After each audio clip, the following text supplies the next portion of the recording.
हमारा माल के शादी दोसर छोड़ा संग से भागले हमारा माल के शादी दोसर छोड़ा संग से भागले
शादी दोसर छोड़ा संग से भागले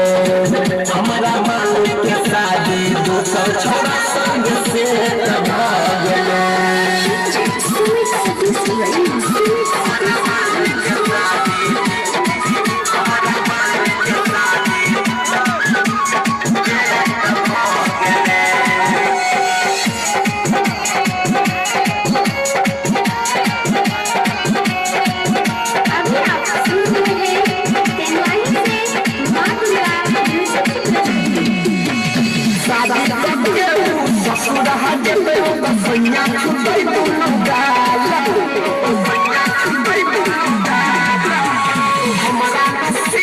भैया हाथ से छूट गया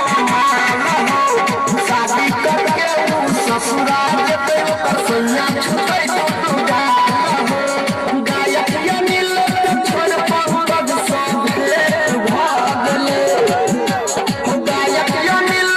छोड़ देवेंद्र भागले हमारा माल के शादी दोसर